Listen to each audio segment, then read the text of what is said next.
سیدنا جابر فرماتے ہیں، جابر بن عبداللہ رضی اللہ عنہ فرماتے ہیں کہ نبی کریم صلی اللہ علیہ وسلم سے میں نے خود سنا ہے، آپ صلی اللہ علیہ وسلم فرما رہے تھے، میں بھی سن رہا تھا، صحابہ کرام بھی سن رہے تھے، آپ صلی اللہ علیہ وسلم فرمایا کہ قیامت جب آئے گی لوگوں کی قبریں کھولی جائیں گی، لوگوں کی قبریں کھولی جائیں گی، لوگ بڑے حیران اور پریشان ہوں گے۔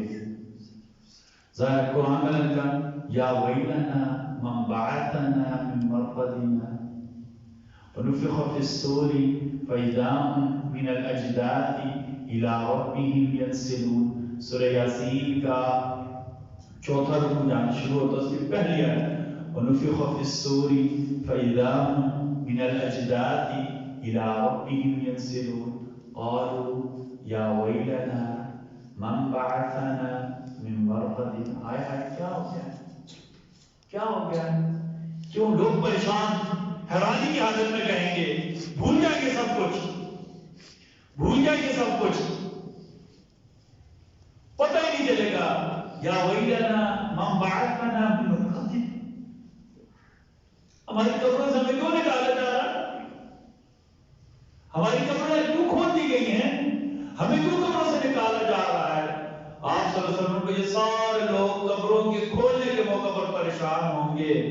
دو بندے ایسے ہوں گے جنہیں کوئی پریشانی نہیں ہوگی، قبر کھولے گی، تلبیہ پڑھتے ہوئے فوت ہو گیا، لبیک اللہم لبیک، حج کے موقع پر، عمرہ کے موقع پر، طواف کے موقع پر تلبیہ پڑھتے ہوئے فوت ہو گیا۔ حدیث میں آتا ہے کہ جو بندہ تلبیہ پڑھتے ہوئے فوت ہو گیا، جب قبر کھولی جائے گی تب بھی تلبیہ پڑھتے ہوئے اٹھے گا، لبیک اللہم لبیک لبیک لا شریک لک لبیک ان الحمد والنعمت لک والملک لا شریک لک۔ پھر آپ صلی اللہ علیہ وسلم پر دوسرا خوش نصیب، جب قبریں کھولی جائیں گی جسے کوئی پریشانی نہیں ہوگی، مؤذن ہوگا۔ مؤذن جب قبر کھولی جائے گی تو فرشتوں کے سامنے نہیں کہے گا یا ویلتنا من بعثنا من مرقدنا، ہائے ہائے کیا ہو گیا ہے، کیوں قبر کھولی جا رہی ہے؟ بلکہ حدیث میں آتا ہے کہ مؤذن اذان دیتا ہوا قبر سے اٹھے گا۔ اور علماء نے لکھا ہے یہ دونوں فضیلتوں کی وجہ یہ کہ دونوں کے اندر توحید ہے اور شرک کی نفی ہے۔ اللہ کی توحید کا اقرار کریں گے نا، قبر کھلے گی تب کے اللہ خوشی سے اٹھائیں گے، اور میدان حشر میں بھی اللہ مشک اور کستوری کی ڈیلوں پر بٹھائیں گے۔